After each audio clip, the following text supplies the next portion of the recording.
Hai semua, Assalamualaikum. Bertemu lagi. Hari ini saya nak menjahit baju kurung kebaya kelepek.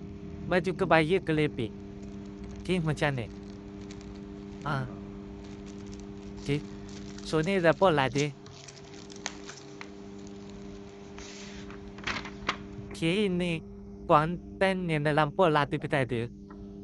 Kebaya bagi hadapan, badan belakang, tangan, dan juga satu lidah.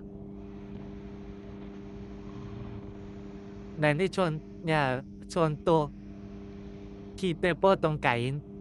Okay, ke sini kain bidang 44. Okay. Dipotong macam ni. Okay, sebenarnya kain ni bergantung kepada corak kain jugalah. Okay, ini salah satu contoh sahaja. Okay, kita tengok pola dia. Ini adalah pola kurung kebaya kelepek yang hadir dalam pola ni.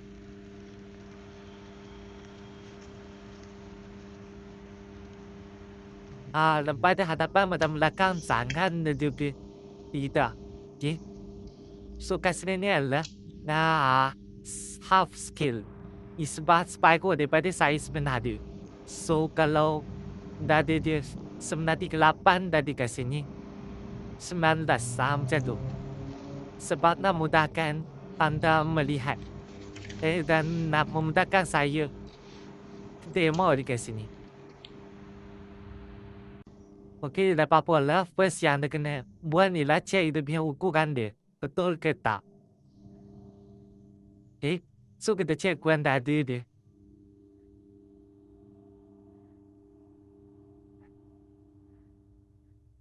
Okay, ukuran dada adalah kat sini 19. Kurangnya sebetulnya adalah 38 lah. Okay, kita boleh cek dekat ukuran dekat sini. Dada 38. Okay, lapor tangan 22. Okay. Buat 11 kan. 11 kan. Ukuran yang betul dia adalah 22. Okay. So, tak apa-apa lah ni kita boleh potong. Okay, ni lah lidah.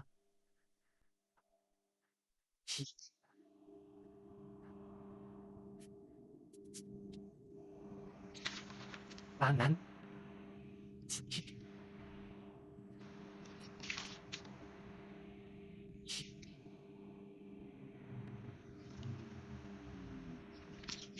Tangannya ada di depan belakang.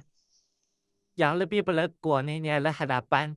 Yang ni tak lekuan sangat ni adalah belakang. Badan belakang.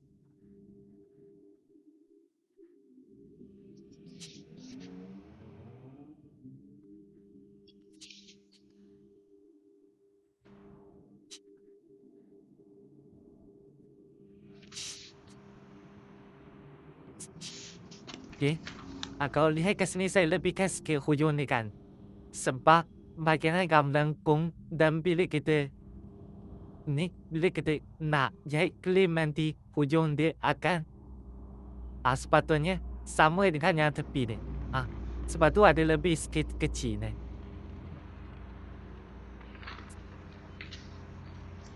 Sama juga dengan yang ni. Nanti kita tengok.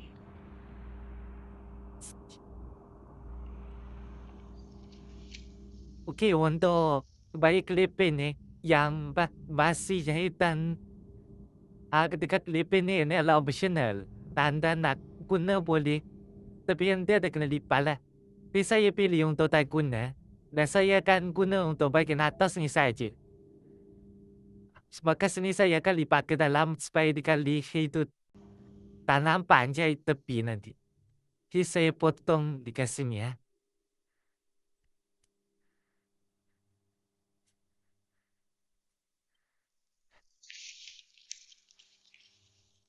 Dan saya akan bunda di kat sini. Ataupun sama pakai dengan lihi ni bawah sikit. Sebab saya nak tutup jahit tepi tu dekat bahagian lihi dia. Baik, keseluruhan adalah jahitan yang kita nampak.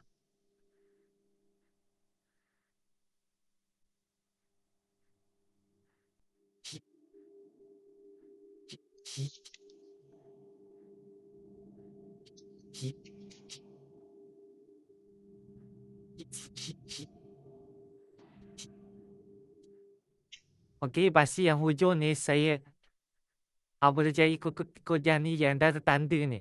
Ataupun satu lain ada anda lipat dekat garisan ni. Garisan klip ni. Dan anda potong ikut asal. So itu adalah dia punya lebihan sikit. Bila kamu klip nanti dia akan tepat bertemu dengan ni. Sebab kat sini dia dia serum sikit dan dapat balik baju. Okay. So dah siap di bagian dadapan, bagian tangan dan juga lidah. Okay, lepas ni kita akan potong kain.